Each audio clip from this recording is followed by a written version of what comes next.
All right, good evening, everyone. My name is Kate Harrington. As a reminder, I am one of your co-presidents this year.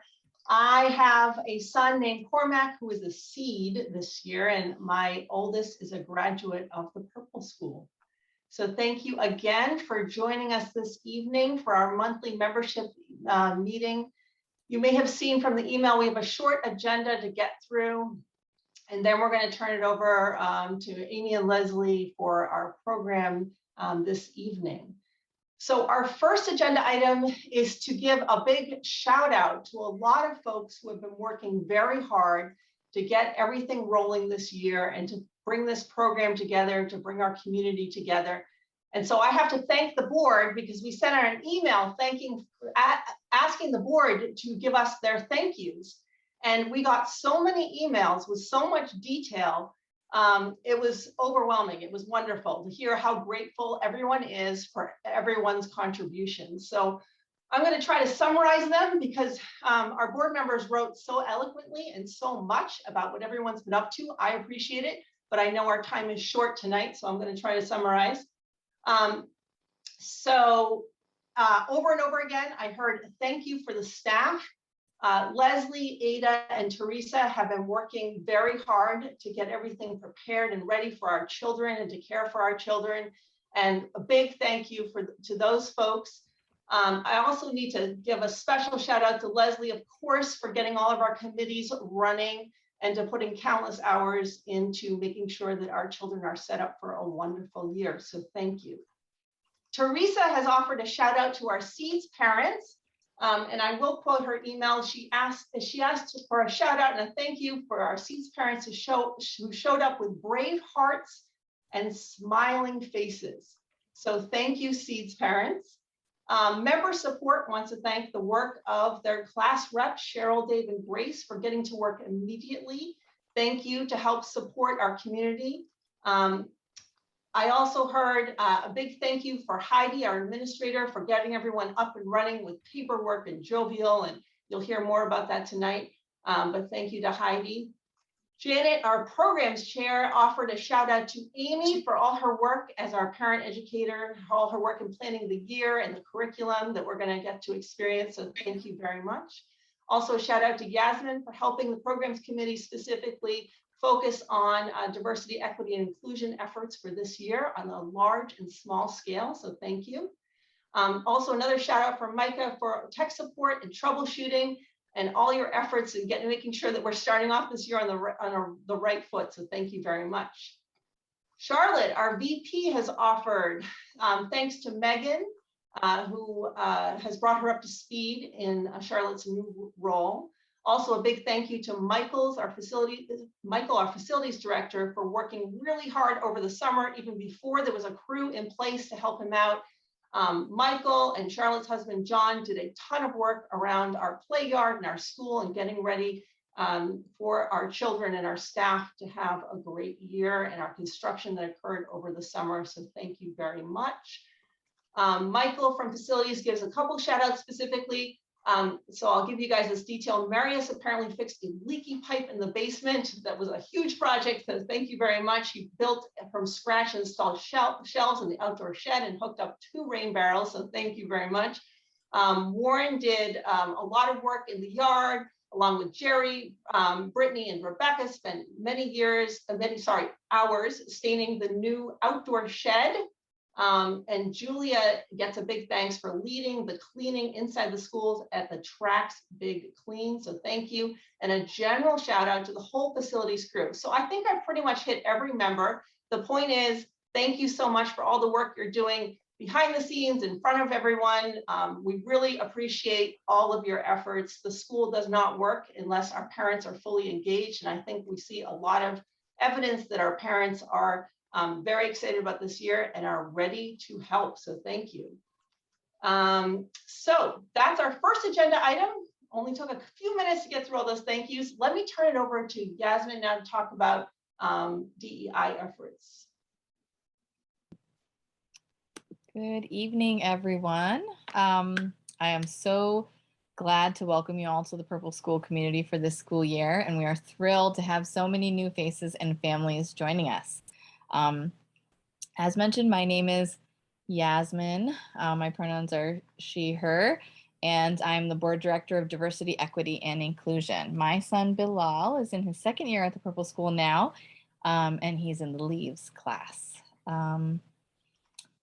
So within my role as the DEI director, over the last 2 years, the school has, as an institution, been working to center diversity, equity, and inclusion in everything that we do. And we're slowly working on a full-scale DEI assessment on all the policies, practices, and culture in place throughout the school, committees, and our member community.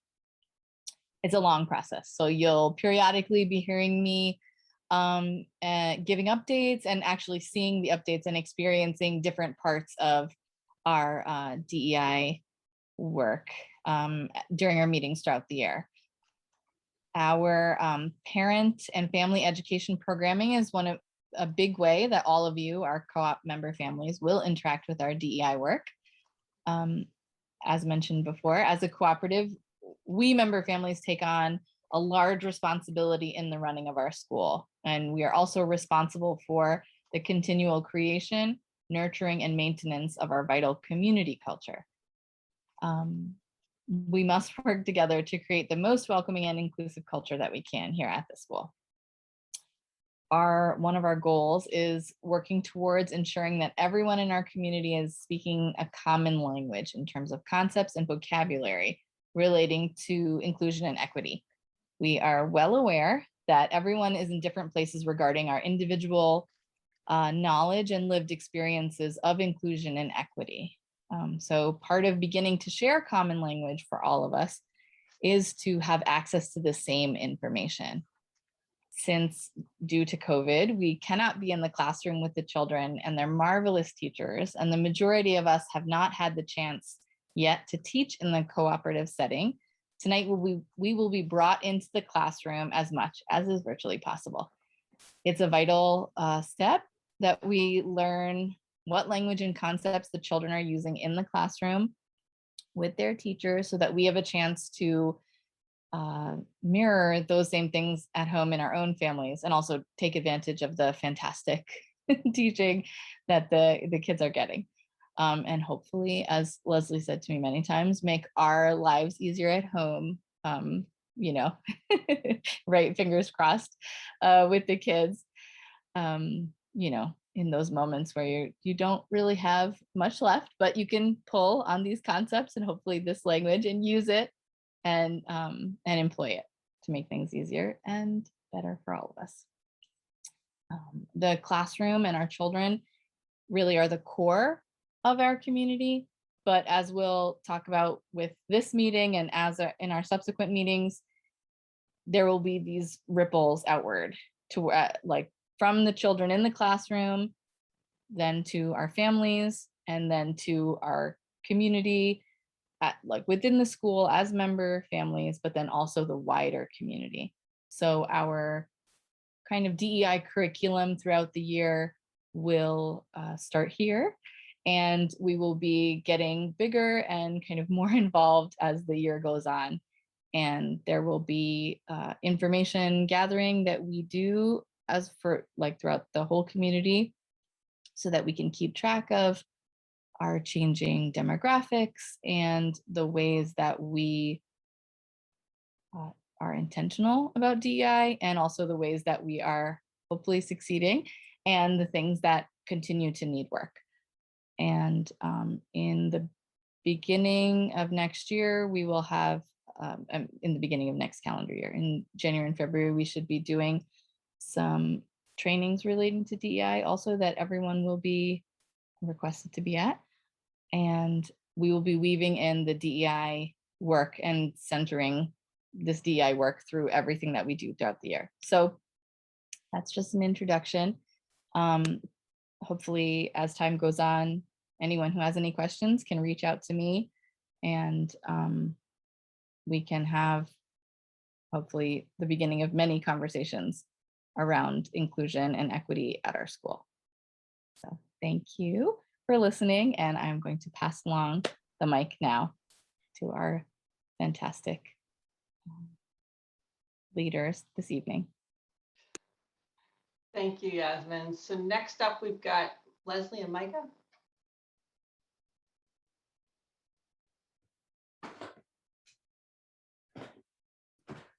You're on, Micah. Micah's on the move. Hi, yeah, I have to hide. We actually, well, hi, I'm Micah, and my pronouns are she and her, and my daughter is in the leaves class, and I'm now hiding in my childhood bedroom because we are at my parents' house, and my daughter is downstairs telling her granddad about her day, and it's loud. My kids are downstairs and it's loud, and that's just how it is.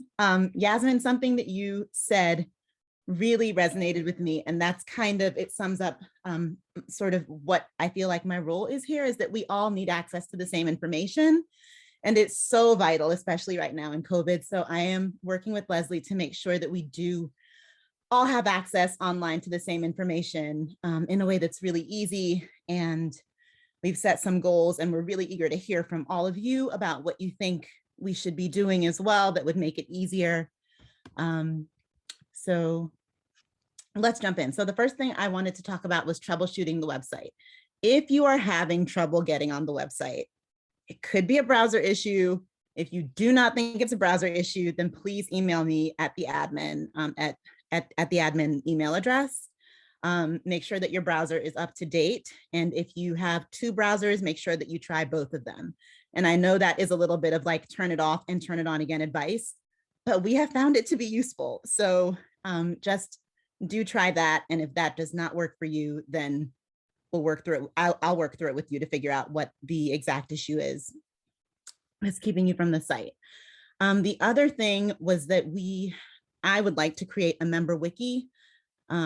We sort of have, you may have noticed, disparate sites. And I think as a new parent, for me, it would have been easier to have a document of sorts that just said, this is where you get all the emergency forms. This is where all the health forms are. This is where the jovial link is. This is what you need to know about the first day. And just having that in one place. So that's something that I'd like to put together just for ease of access if you forget or if you're new, where things are. If you think that there is a better way to improve on that, or you think, actually, have you heard of this other thing? Shoot me an email. I'm happy to consider other things, but it's just a thought that might help it a little bit easier to navigate the way that things are laid out right now as we try to make it a more cohesive digital platform. And then the last two things actually, I guess we'll get to that. We'll get to jovial later. Leslie, is that correct? Or did you want to do jovial now? We can do, and you know what, Micah, I need help. So what do we, Uh-oh. what do we need? What are we saying about jovial? What we're saying about jovial. Oh, yes, I got it. Class rosters. Okay, so you go ahead and do yours and I'll do jovial.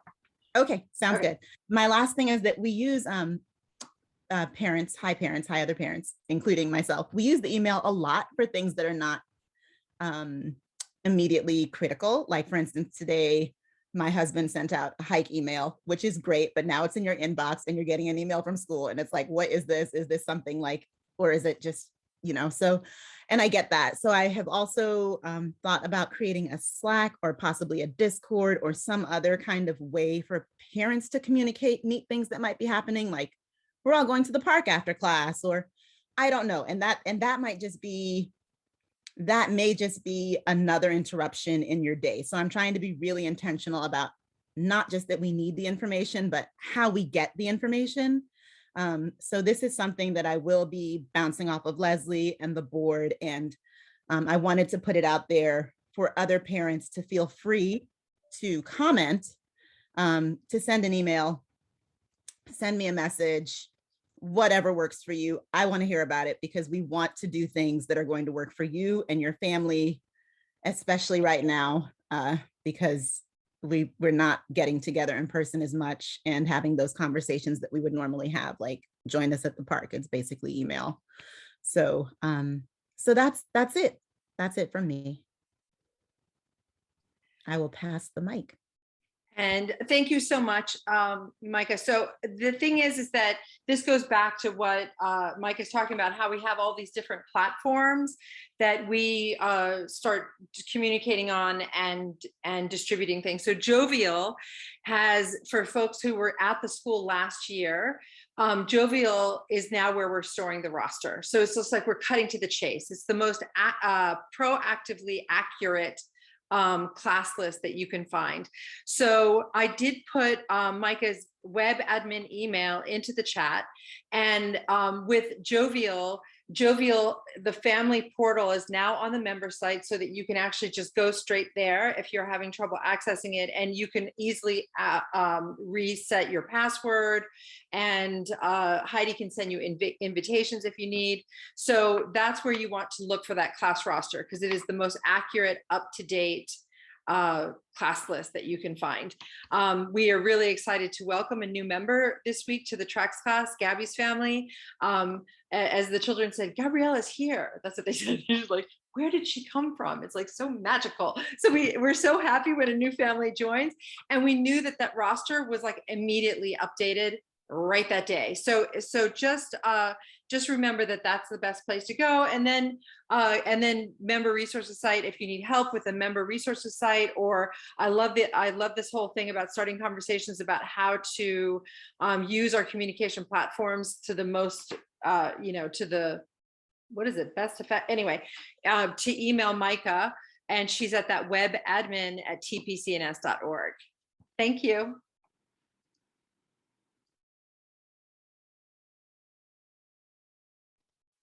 Okay, so another item of business that we need to cover before we turn it over to our presenters is the Tacoma Park Street Festival. We are still apparently looking for volunteers, so please refer to the email that Kristen sent. On Sunday, October 3rd is the festival, and we're looking for some folks to help out. And now we can proceed to our program. Thank you.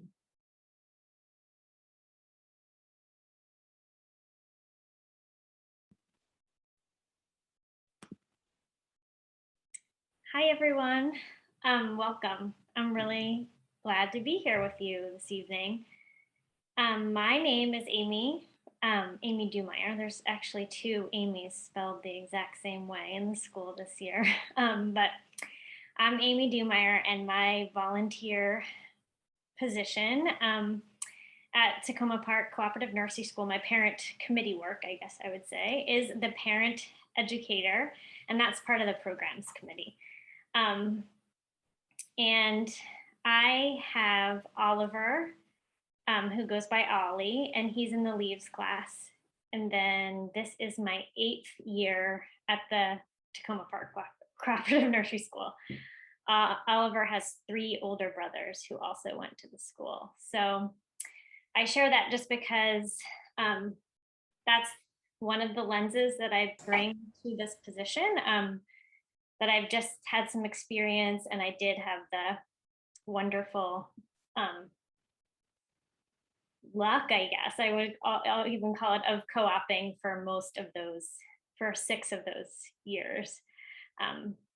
And I also myself am an elementary school teacher in Montgomery County Public Schools. I have a degree in both early childhood and elementary education. So I kind of bring the lens of working with older students. I think I've been doing that for almost 20 years now. So one thing that I love doing when I was co-oping is seeing how our teachers are laying the foundation for everything that's to come in our children's academic career in elementary school and beyond. So my goal tonight is to kind of bring that lens into the presentation as well.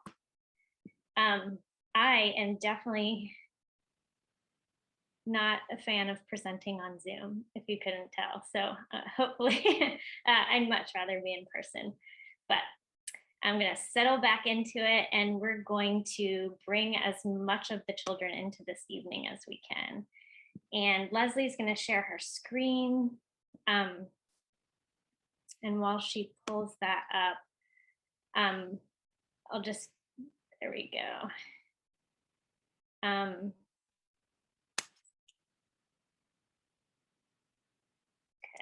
let me just fix. Okay, so part of the appeal of joining a parentive cooperative school, well, at least the appeal for me, I assume some of you are in the same boat, is that we, the adults, usually get to spend time in the classroom. And typically at this cooperative school, we get to take the first steps of learning alongside our children. We get to see our children's day firsthand, and we get to learn strategies we can use at home by observing the expert teachers in action right there on site. But since we're unable to walk through the garden gate with our children at this time, I want to share as much of our school with you so that you can see that it's a place that invites exploration, welcomes play, and ignites creative thinking for not only the children, but for us as adults too. And Leslie, you can advance the next slide. This is our agenda, tonight's 1, 2, 3, ... Our teachers use the 1, 2, 3 framework all the time. So I wanted to map out tonight's agenda in a 1, 2, 3 framework. 1, 2, 3 frameworks, they break to